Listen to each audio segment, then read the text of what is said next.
Hello, everyone, and welcome to a new episode of Season Gaming Conversations. This is going to be a new episode format that we're doing on just some side topics apart from our normal Bitcast. I'm Portia Power, otherwise known as Ainsley Bowden, and I'm joined by Bert Sines. Hey, everybody. And today we're going to be looking at our favorite games of the year to date. So we're at the end of July here, and we figured it'd be a good time to kind of step back and look at all the great games that have come out so far in 2017, what we've played, and what we've liked best. And then we're also just going to quickly touch on the games coming later this year that we think will be, will be contenders for Game of the Year at the end of the year. So Jordan Simmons, who usually joins us for some of these discussions, couldn't make it this morning. It's mostly my fault due to a scheduling conflict, so I apologize. But as we're talking through some of these, I'll kind of give a shout out to the comments that Jordan would have had on some of these games as well. So Bert, I'm going to let you start. We'll start with Game of the Year, and why don't you give us your first entry so far? Yeah, so I tend to play most of all the major platforms, and so mine are kind of spread across two. And my main one this year is the one that's probably on a lot of people's Game of the Year list. Is going to be Horizon Zero Dawn for the PS4. Had a great time with that game. I was able to experience it on the standard PS4, and then I got a Pro midway through the launch and was able to take advantage of that towards the end of the game. So I found this to be just an amazing entry from Guerrilla Games. I wasn't a big fan of some of their older stuff, but for the first open world third-person attempt, I think it's one of the best I've played in a long time, and it was a breath of fresh air. So I know a lot of us have played it. Ains, did that hit up on your list as well?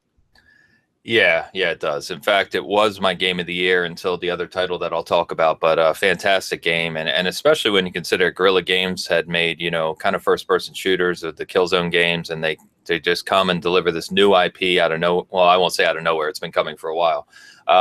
But just a gorgeous game, probably on the Pro and in 4K, probably the most gorgeous game I've ever played. Great story, obviously a lot to build on there. Aloy is now a new kind of character for Sony and PlayStation brand that's gotten already popular. A lot of cosplaying and artistry going on around her. And, they've got the Frozen Wilds DLC coming later this year, too. So I really loved it. I thought the combat with some of the mechanical creatures was fantastic, and really liked how they ended it, too, and how the story built up near the end as well. So, yeah, I agree. Great game. Yeah, the crazy thing is that this is just their first entry in the Horizon Zero Dawn thing. So with the DLC and maybe a part 2 coming, I think it's going to be awesome when we see part 2 in their near future. So I mean, it wasn't a perfect game, but so far it's my Game of the Year. I've had a great time with it. My wife is playing it again now for the first time, I should say, not again. But it's crazy when you can get that many people involved in it. It's actually one of the better selling exclusives from Sony. So that's kind of good to see that their exclusives are actually selling better than most of their cross-platform stuff. It's always good. Yeah. I think the last number I saw was something like 3.6 million, but that I know was a few weeks ago, so I'm sure it's probably past 4 million by now, which for an exclusive on it as a new IP is really, really impressive. So good to see people picking that up, and good job, Guerrilla Games. So I'll go next, and my Game of the Year now that actually surpassed Horizon in my mind is Prey.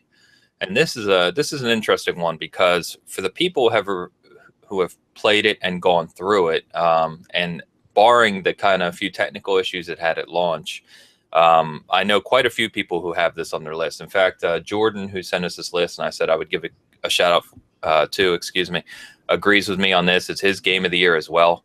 And it's just an absolutely amazing game. If you think of System Shock 2 and BioShock, it's really very similar in concept to those games. It's got a very intriguing and kind of mysterious story. The setting is fantastic. As you advance through the game, the combat gets more complex, and you can kind of solve, not necessarily puzzles, but solve, challenges in the environment in unique ways and different ways, and really kind of get creative with it. So it's a kind of a mix of BioShock meets Dishonored 2, and the ending was kind of just really, really unique as well. And just loved it to death. It's one of the favorite games I've played in years. Really quick, I'll touch on that. So I haven't finished the game. I'm one of those people that wanted to play the best experience possible, and since I'm not a better PC gamer, that's where the best experience is at the moment. And being that the X1X is coming, I'm waiting for the patch for that. However, I have about 15 to 20 hours in it, and I've found it to be awesome. And it's exactly, I got a BioShock feeling on that within the first hour, and you're playing. And so one more thing I want to touch on Prey, being that I haven't beat the game and finished all the way, so I can't go into detail, is a lot of people have been confused as to what Prey is and what it is. It's not a sequel to the original Prey that came out on the previous consoles. A lot of people have thought it was, and they haven't touched it because of that. It is a complete reboot, completely with the entire series. So it's really, really cool. I've had a good time with it, and I hope to be playing it soon. So it may jump up to my game of the year by the time I play it again, but we'll see. Yeah, it was kind of funny because we touched on it before, but I bought it for the PS4 because it was, quote, PS4 Pro enhanced. So I figured it would be, you know, higher resolution, better frame rate, what have you. And it ended up being that it wasn't PS4 Pro enhanced at all. And by the time I finished it, wrote the review on it, is when the patch actually came out and updated the title. So I kind of missed out on that. But if they release a Xbox One X patch for it and it runs much better or higher frame rate, I'll definitely check it out. Probably again. I'll probably play through it again because it's just that good in my mind. So, like I said, Jordan echoed that. He was a huge System Shock 2 fan in discussions with him, so that just kind of hit all the right vibes with him. But besides Prey and Horizon, I think Bert, you had a different another title you wanted to talk on for Game of the Year as well, right? Yeah, as I kind of prefaced it at the beginning, we all play kind of all the consoles, but the biggest surprise for me this year, and I guess it wasn't a huge surprise, was Zelda. I think that was my favorite game for a while in my head until I kind of went back and played both of the Horizon and Zelda games. I ended up liking Horizon just a tad bit more because of just what went into that game from a development standpoint of the technical aspects of it. I love Zelda to death. I think there's so much you can do in the world. And the story was pretty good. At the same time, it's pretty much the same story all the time with Zelda, so there wasn't anything, you know, revolutionary with the story or anything. But what kind of took me by surprise with this one is how well the world was done. In past Zeldas, the world's always pretty interesting, but you kind of run across the same races of, you know, your enemies, and at the same time, the people that you team up with or work with are pretty much the same. But the way they were able to do it here, and you're able to explore. One of the big things that was mentioned about this game is if you see it in the distance, you can get to it, and that is true. I've heard of that in a lot of games, and then when you actually get to the game, that's just, you know, a background or something. And this one, you can actually get there. But the differences in the whole world that you see and what you experience while you play is really, really good. Gameplay was top notch as well. If you're a Switch owner and you're still playing on just the standard Joy-Cons, you're kind of missing out on the Pro controller that they offer because it's just a better experience in my opinion. But so far, it's up there for me. It was very close between Horizon Zero Dawn and Zelda, but Horizon Zero Dawn is taking it at the moment for me. How about you, Ains? You had a couple other runner-ups that were close, but not exactly, right? Yeah, so I was going to comment on Zelda as well. So as you know, I've played it as well, not nearly as much as you. I've only got about 15 hours in it, and I bought it knowing that I'm not a huge Zelda fan, never have been. I've played them since the original on the NES, but they've never really done a whole lot for me. So, you know, with all the press and critical acclaim that Breath of the Wild got, I picked it up, and I do enjoy it. I think the world is amazing, and is exactly as you said, and that you can kind of just go anywhere, and it's got obviously the ability to climb anything. It was kind of huge, and I love just being able to go and explore. And some of the animations and especially the artistic direction of the game are pretty fabulous. But it's still not one of those games that just kind of sucks me in. It doesn't, I don't know, it just doesn't, I don't know the word I'm looking for here, but it doesn't just make me want to continually turn it on and play it. So I'm not one of those people. So I think it's, from a design perspective, it's a fantastic game, but for me personally, it's just not in the running for Game of the Year. I really enjoyed Horizon and Prey much more. But outside of that, yeah, I think, you know, between the three of us, including Jordan, I think Prey, Horizon, and Zelda you know, and I think if you take Prey out, I think Horizon and Zelda right across the industry are kind of the top 2 forerunners for Game of the Year for most publications, I would say. But I think I would like to give a shout out to Persona 5. Persona 5 is just an amazing game so far. I haven't gotten through it. It's a very long game. I mentioned before, I've got about 35 hours into it. I keep planning to go back to it, and then I'll buy another game, and I just haven't yet. But it is gorgeous. It's unique. It's charming. Really neat characters, tons of secrets, fantastic battle system. Probably one of the best turn-based battle systems I've ever played in an RPG. And I just think that game's going to get better and better as you go through it. So I know that's been mentioned in some circles as a Game of the Year contender as well. And I think you started playing that as well, did you not?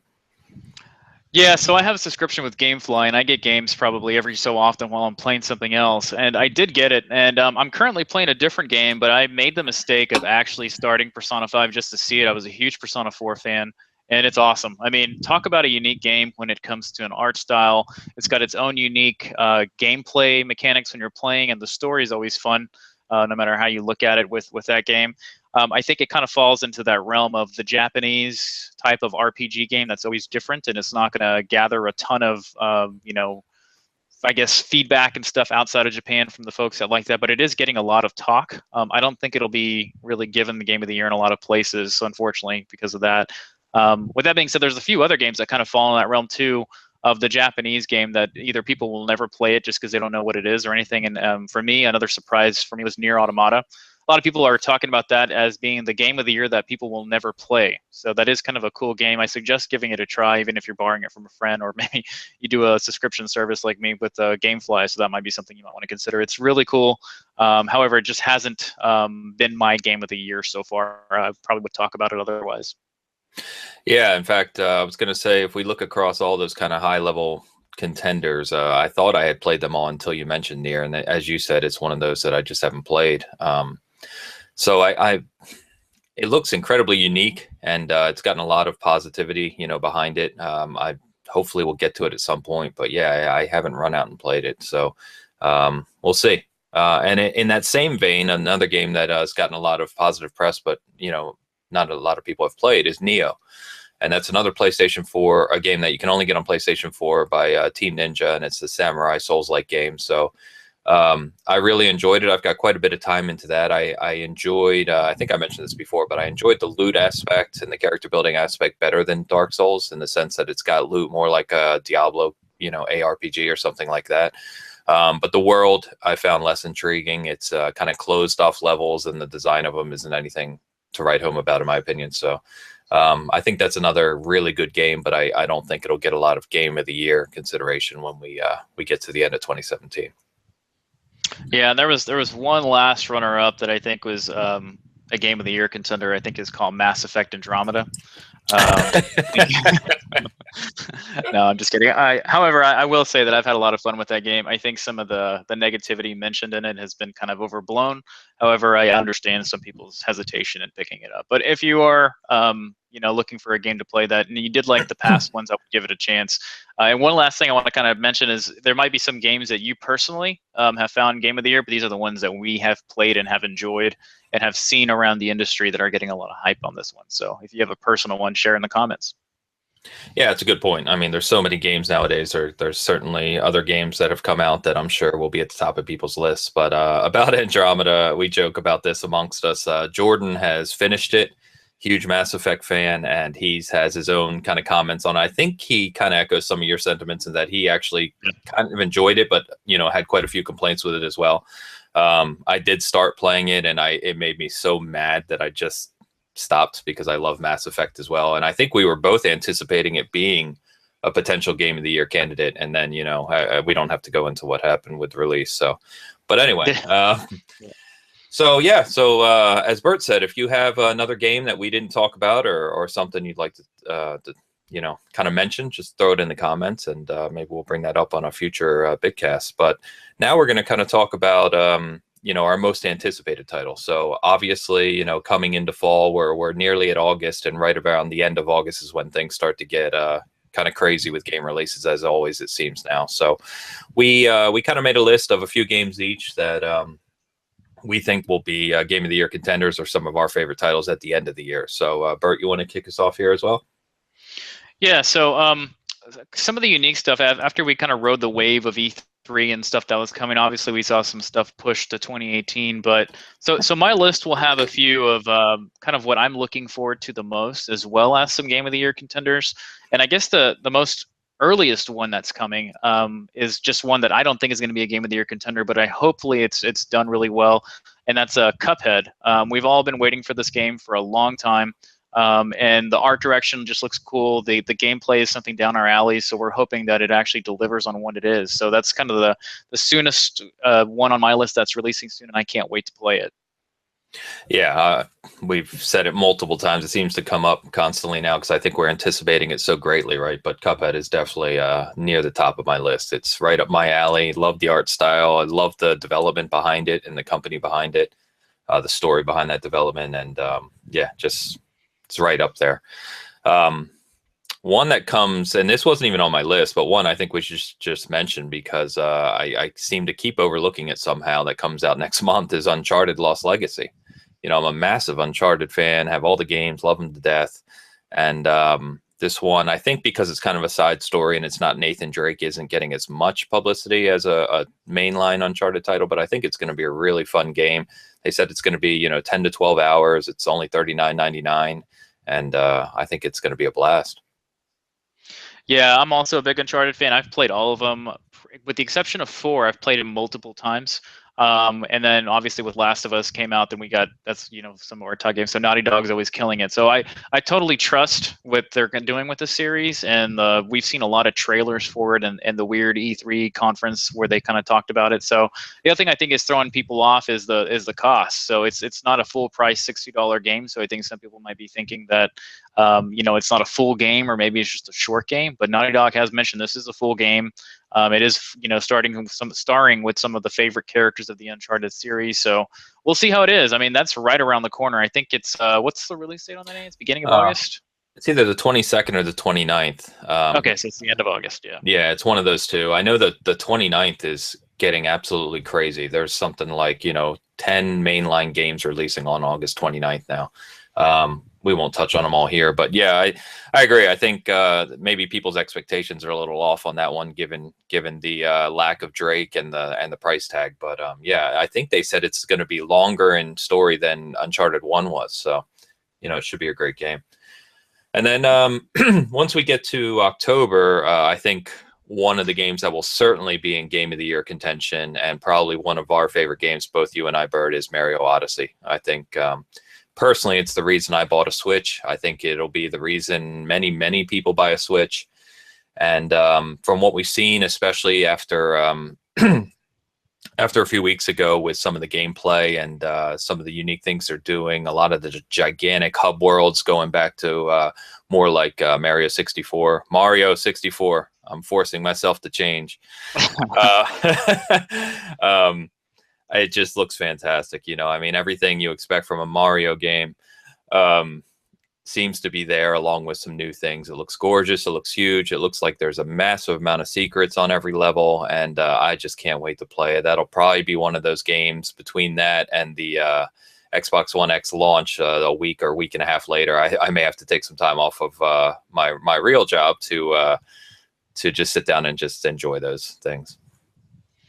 Yeah, so the Mario as well. I think one of the interesting things about the Switch is that it's been riding on a ton of hype without a lot of current first-party software coming out. We've seen a lot of remasters and the deluxe editions coming from Mario Kart and some other stuff, but we've had ARMS, and then we've had Splatoon 2 that just released, I think, yesterday. So Mario will be the first massive, series that's come from the beginning of Nintendo, and I think a lot of people are waiting for it. I can't wait for it either. It's also on my list as in the top 5 of most anticipated games. We finally got to see a ton of gameplay on this, and I think it's taken a lot of people by surprise and super excited for it as well. So I can't wait for it either. It should be pretty good. I hope we get a lot from it. It looks awesome. Yeah, I mean, there's not a lot of times that Nintendo messes up a mainline Mario game, especially on new hardware, right? So I think this will just be, I think it will blow us away, at least I hope. But of course, that being said, expectations are really high, right? So we'll see. What else do we get in October? So I know one that, again, you and I are both looking forward to is Evil Within 2. Big survival horror fans. The trailer at E3 looked absolutely bonkers, which to me just intrigues me even more because I love the crazy style of that. The first one was really good. I had a few complaints with it, but I thought it was a nice return to form for, the survival horror genre. And I think this one will probably be even better. And we also have confirmation that it's going to have Pro and X1X support as well. So it should be gorgeous and really play well. Yeah, Evil Within 1 was one of my favorite games at the start of this generation. If you have kind of set off on the side and not really paid too much attention to it. So if you're a fan of the older Resident Evil games, and if you like the art direction of kind of like a I don't know, kind of a gritty type horror game where you get through and stuff. It is awesome. It had some pretty good DLC that followed for it as well. So a lot of people had been hoping that they were going to make a sequel, and then when they came out at E3 and mentioned, there was a lot of rumors circulating that it was coming, and we finally got to see it. The trailer was, I think it was my favorite trailer from E3 outside of another one, and it looks great. I can't wait to get my hands on it. It should be good. It's getting a lot of hype, and I hope it actually delivers. Yeah, for sure. I think I don't know. It'll definitely be one on there. I just love those creepy games. So hopefully it delivers, as you said. So this is probably one you have more comment on than I do, Bert. And this was on Jordan's list, and he's a big Assassin's Creed fan. You know, we kind of touched on the mess that Unity was last week in our discussion, and we talked about Syndicate and some of the other titles. But AC Origins kind of, you know, they took a year off. They spend a lot of time developing this game. It looks to kind of really, they're aiming to bring Assassin's Creed back to the forefront. It looks beautiful. It looks like it has a huge world with many, many things to do, and hopefully some new features that haven't been in Assassin's Creed's titles previously. So I am interested in it. It's not one of my top titles, but I know it'll be a big seller, obviously, and it may be one I play just because it looks so neat. But, you know, I know you've played a ton of the Assassin's Creed titles and know more about them than I do. So what do you think about this one? Yeah, so Jordan kind of had a funny joke about this. Is when he was talking about it's on his list. It's on my radar. It's not on my list where I have to buy it at launch. But one of the things he joked about was it's always good to kind of wait about 6 months to a year after an Assassin's Creed game comes out. And I just due to the bugs. I mean, as we've seen, I think every single Assassin's Creed that's released in recent time has had some kind of bugs, whether it be in like a super buggy frame rate or something. It kind of has that. Now, you did mention earlier, this game has been in development for a long time, and with Syndicate coming out, I guess it'll be 2 years ago. It was the first game to kind of take a break with the year in between the Assassin's Creed series. So I hope that they've got most of those bugs fixed. There's nothing game breaking. There's also been a lot of conversation about the PS4 Pro and the Xbox One X support between the two. So it's going to be interesting to see what the final product looks like when it comes out. So he's very excited about it. However, even though it is coming out this year, I think he was going to be waiting about 6 months to a year before he picks it up, before everything's been worked out.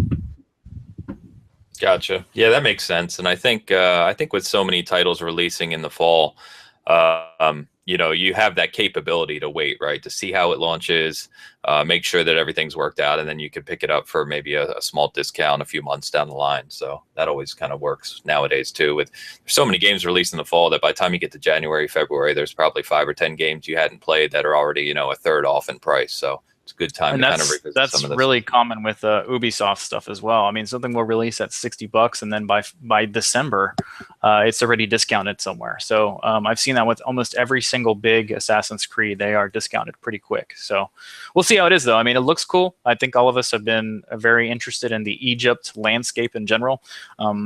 It will be interesting to see what kind of missions, what kind of historical characters show up in there.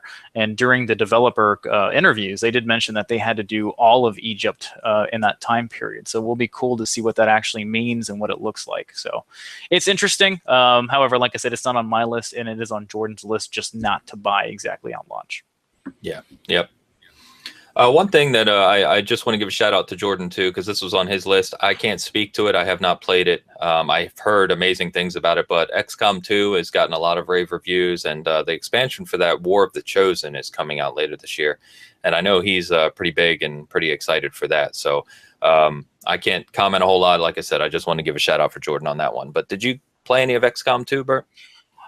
Part 2 I have not played. I've played 1 a lot. I mean, probably about 40 hours worth of 1, and I still didn't finish everything you could do. But the second one, yeah, the DLC on it looks cool. I think it is coming to PC first, if I'm not mistaken, before it hits console. And so I think he actually, Jordan plays a bit more PC than we do. So I think he's actually looking forward to the PC release before that. So I'm not exactly 100% sure on what the release dates are for that DLC. Yeah, I put the article up on the site and I forget off the top of my head, so apologies there, guys. But yeah, I know that that's going to be a popular one because it's a very big game, especially on PC, as you said. Another one is Wolfenstein: New Colossus. Trailer for this at E3 was again kind of crazy. It was a little too long, as we mentioned before, in our opinion, but it looks just insane in terms of a shooter. And it's nice to see these kind of story-driven first-person shooters still being developed, you know, where the focus is on the story and kind of the campaign. I actually started playing Old Blood for the first time last week. I didn't get very far yet, but I think it's pretty solid. And I know Jordan was really looking forward to this one. It's not on my top list, but I think this will be another kind of big game that gets a lot of hype when it releases. Yeah, so I actually loved the New Order, the original Wolfenstein game before the New Blood came out. And one of the things, sorry, the Old Blood came out. And one of the things that I thought was for when it released, it was extremely well done. And the story was great. There was different routes and people that you could save during the game that would affect conversations and way you play through the story. So I would encourage people that if you find that game discounted somewhere, and it has been extremely discounted, one of the things Jordan talked to us about was he was able to grab, I think, the New Order and the Old Blood combined for $10 as a download for Microsoft when it was on sale. And I do see those sales happening again just because to get the hype up for the new game.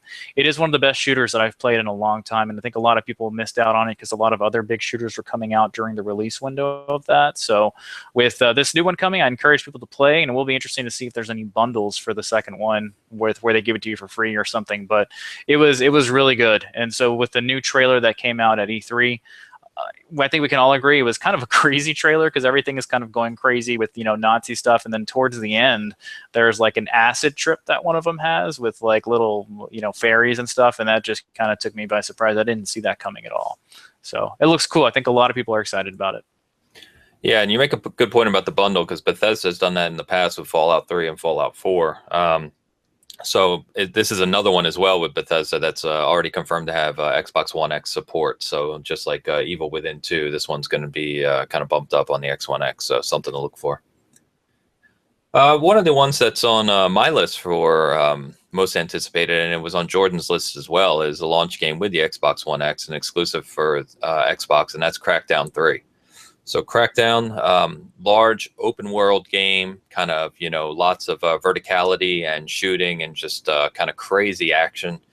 And this one has been in development for a long time. It's gotten a lot of press due to the whole cloud processing thing. So just to touch on that real quick, if you're not up to date. So the single player campaign is going to be 4-player co-op.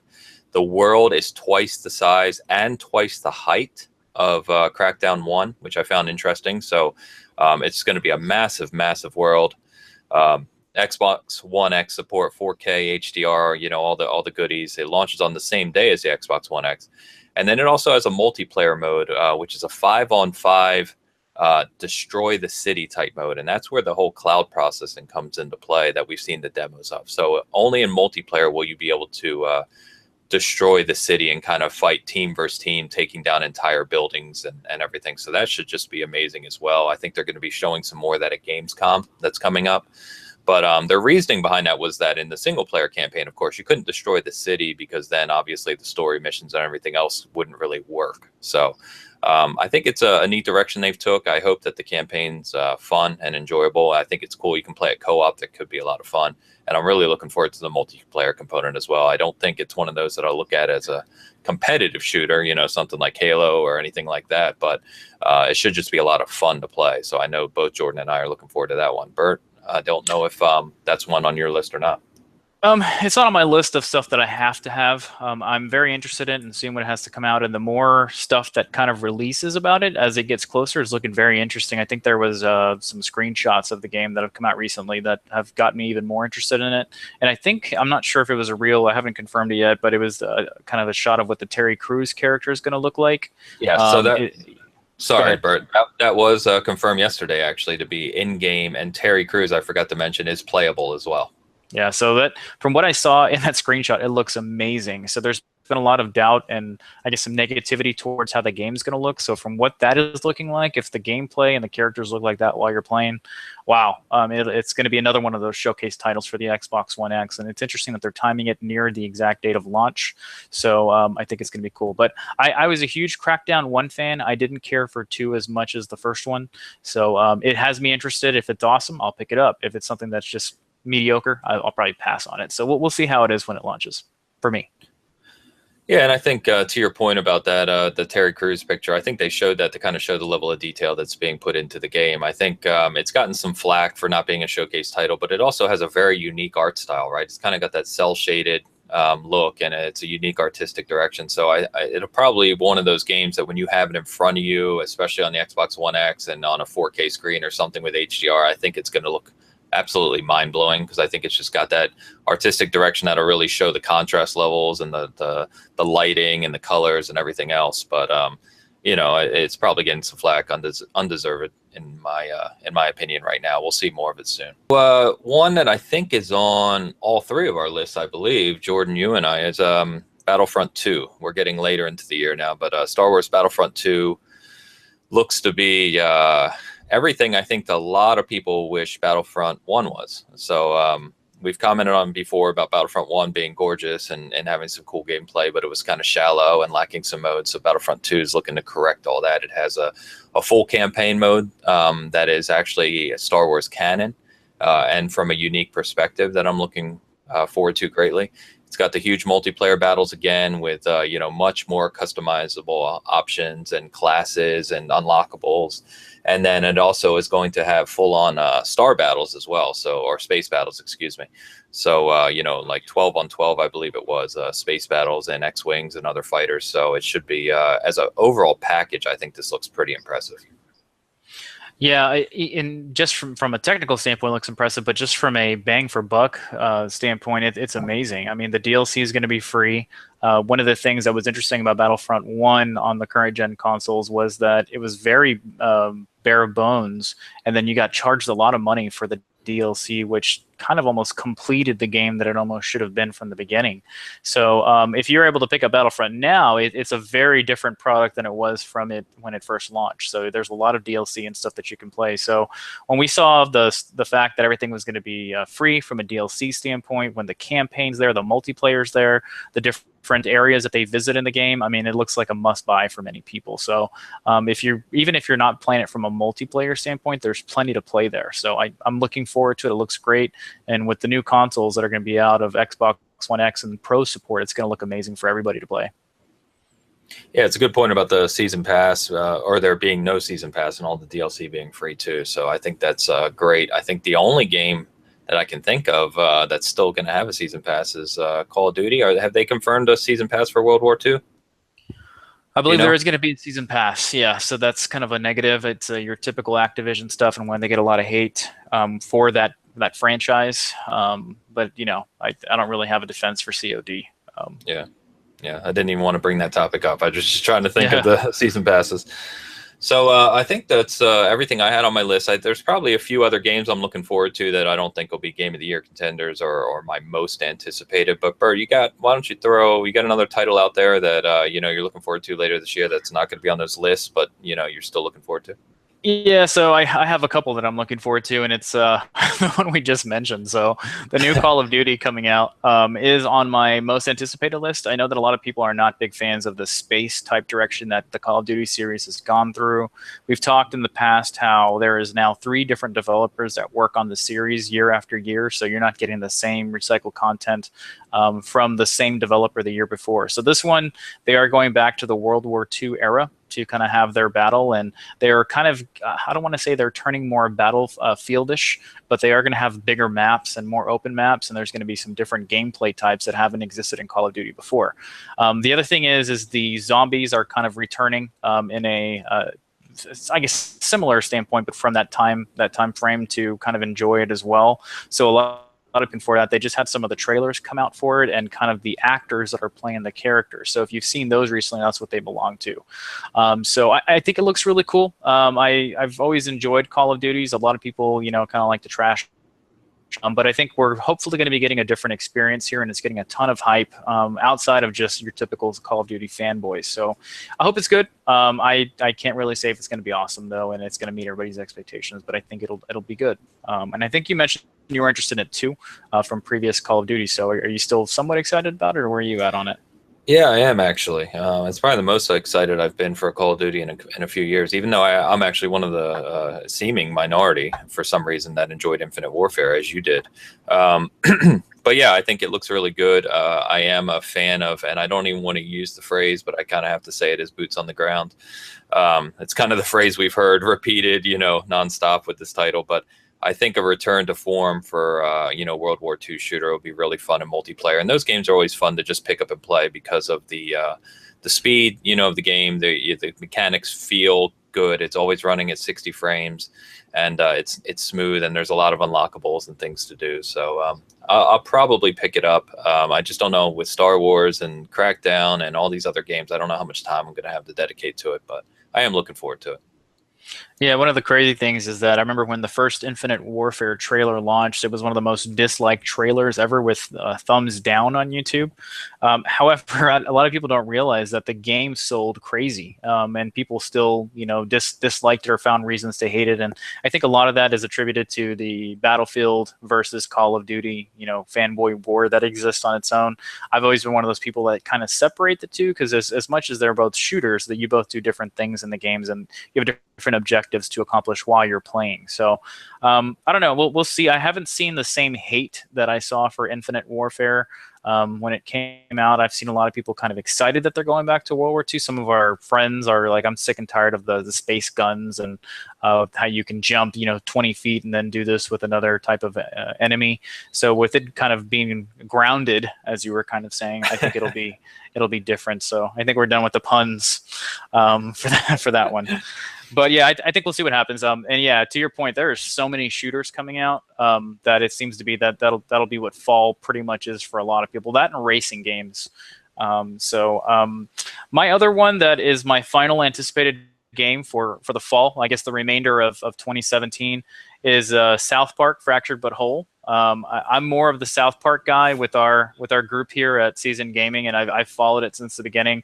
I love the Stick of Truth. It actually was one of my favorite games of last generation, and this one is supposed to be better than that from the people that have played it already and still loyal to the series. Trey Parker and Matt Stone still heavily involved with the game, so it should be great. Unfortunately, it's been delayed so many times, so that always concerns me, but at the same time, it reassures me that the game is going to be tuned and not going to be broken somewhere where you can't do stuff. So we'll see what happens with that one. I hope it releases on date. They have said for sure it will be releasing on the date they gave, but I am not holding my breath on it yet. So we'll see. Yeah, I have a lot of jokes I could insert here about South Park, but I'll leave it alone. Not a huge fan, as Bert said. He's kind of the South Park guy on this because so I think it does look great. As I've said before, I think the games are well made. It seems to be a real solid homage to South Park in general. So for fans of that, I know they love those games. So hopefully it does release on schedule as planned, and it's as good as everyone hopes it's going to be. And then you mentioned racing games, and so We've got kind of it's one of those years where all the big titles are coming. So you've got Forza Motorsport 7, Project Cars 2, and Gran Turismo Sport all coming later this year. Out of those three, I'm far and away looking to Forza Motorsport 7. It's got the most content. It looks, from what we've seen, absolutely bonkers on the Xbox One X. It's going to be a showcase title. Over 700 cars, Porsche at launch, and a new career mode, and just a wealth of content. So I think we joked before that for the Motorsport series, I had planned on kind of taking a year off on it, or 2 years off on it. But with the new content, it being a showcase for the Xbox One X, Porsche returning, and all those things, I think I will end up picking it up and just putting some time into it. I can't really avoid it as a car guy. Yeah, I'm in the same boat. I'm actually waiting to pick it up until I get the Xbox One X to kind of give me some time to catch up with backlog and the other games that are releasing in the fall. I know it's releasing before the Xbox One X launch. So I've bought all the collector's editions before, so I hope that those are still around by the time I pick it up. But yeah, from the racing series that are kind of coming out, that's going to be my main one. GT Sport has me interested as to what's coming. I was just kind of surprised as to how long that game's been in development, as to how little you get from a content perspective. However, I know a lot of people are going to be eating that game up, and I think a lot of people are watching Project Cars 2 to see if it's exactly where people are assuming it will be. They're offering a lot more content this time, a ton of tracks, a ton of abilities of different kind of cars that you can race, and different types of car racing in general, not just your everyday cars, but F1 and different types of buggy racing and stuff. So that should be interesting. Speaking of F1, one that I'll be picking up pretty much at launch, if everything's working, is F1 2017. So I'm also a big F1 fan. I follow it every weekend, and I follow all the the trash talking and gossip that happens in there today. So, you know, I hope that it's good. You know, they have the new cars that are available this season in 2017. And then another interesting thing they're doing is they're bringing back a lot of the historical cars from past. So I think about every other week they release a new teaser video of the new cars that are coming. So you can race the Senna's car, Schumacher's old car, even some of the old, you know, rivalries that have taken place. So you'll have the standard cars that exist in today's, and also the standard tracks that are on the, I guess you'd call it the tour of F1. So I'm looking forward to it. I know Ains is always talking about wanting to play a season with me in that as a team together. So we'll see if we pick it up and play together for a whole season. But yeah, those are my anticipations for racing. Another genre that is just getting crowded with a lot of good software. So we'll see what the fall brings and if everything delivers the way it's supposed to. But we'll see what we buy. So much software to grab. So yeah, it's almost endless. Is Niki Lauda's Ferrari in that game? It is, and actually in the previous one you could race as that one in Hunts as well. So it's interesting awesome. on how they're going back. So they've done a lot of things to kind of keep that stuff alive. There was only I think it was F1 2015, from not no 2016. No, it was 2015 that kind of launched with a very bare bones title. It was the first one to move over to PS4 and Xbox One, and it had the absolute bare essentials for a game, and a lot of people were really disappointed with it. So 2016 was good. It had a lot. I did a review on that on our site, and you can find it on OpenCritic as well. It was kind of a return to form. 2017 is the first one that is supposed to be fully, finely tuned from Codemasters. So I hope it has everything to kind of deliver on it. They also have the unfortunate license that only exists with Codemasters. So I hope it's good, though. For people that are big F1 fans, and there are many around the world, they're highly anticipating this game. So hopefully it delivers. Cool. Yeah, it sounds similar when you were saying the, you know, kind of launch bare bones. It's similar like Forza Motorsport 5 when it first came out. You know, it's the first title that used that new technology, but it had a lot less content than Forza 4, and you had to wait to Forza 6 to kind of get a lot of that content back. So Exactly. That's pretty neat, though. I brought up Niki Lauda's car because, you know, when I was in LA last month, I went to the Peterson Automotive Museum and saw that car in person, and it just kind of popped in my head. So just, yeah, we both love that stuff. I think that's one of those games I just don't have time for. You know, there's already other games I don't have time for, unfortunately. So anyway, I think we're kind of nearing the tail end here. I wanted to mention one more just obscure game that's I don't think it's going to be game of the year. I don't think it's not one of my top anticipated, but it's unique, and I am looking forward to trying it, and that is the Mario and Rabbids Kingdom battle. I thought this was absolutely bizarre when it first kind of started getting leaked, and then when we actually saw gameplay from it, I was actually pretty intrigued. It looks like a neat cross of strategy and Mario, excuse me, and Mario gameplay. And I actually heard it has something over like 200 weapons that you can get and equip, and it seems to be a little deeper, more you know, like a XCOM light. With Mario characters. So it's kind of bizarre, but I think that actually could be a lot of fun. And that's another one of those titles that releases on August 29th, that date that, you know, has a ton of games coming now. So do you have any other titles that, you know, kind of obscure ones that you may be looking at? I know I'll probably remember later. I can't think of any of the obscure ones at the moment, but there's always that one game that surprises us in the fall, and it'll be interesting to see when we get to it, because there's so many of the big releases that we see that a lot of the other ones kind of get kind of shoveled underneath. I think last year for us that was Dishonored 2, and was it Watch Dogs 2, the other one that got kind of shuffled under somewhere because there's so many big titles. And the funny thing is I'm looking forward to playing both of those a lot now, you know, a year later. But I'm sure that'll happen again to some other games. So we'll see what happens with the new console release, the new big releases, and everything coming. So I don't have anything on the top of my head. Yeah, and in terms of console releases, you know, Xbox One X coming in November 7th, and just with that alone, I'm looking forward to going back to some other titles. You know, Gears of War 4, Halo 5, Witcher 3. I almost hope I don't get lost in Witcher 3 again, because I won't play any of the games we just talked about. Don't do it. But I think, you know, just going back and being able to play all those games at a much higher resolution and better frame rate and, you know, more consistency, I think will be neat as well. So it's going to be a really fun fall. I'm looking forward to it. But Yeah, I just thought of something that will be interesting in the fall is the SNES Mini. We'll see if people actually get their hands on that. I think Walmart had a pre-order option last night, and I think I heard that it sold out within 8 minutes. So we'll see if they make those available for the fall for us or not. Yeah, how we both missed that, I don't know, but I'm pretty angry about it.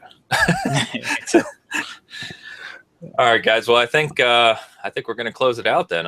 Like we always say, thank you for tuning in. We really do appreciate it. You can find us on Twitter. I'm Porsche Power. Bert is Trev M3.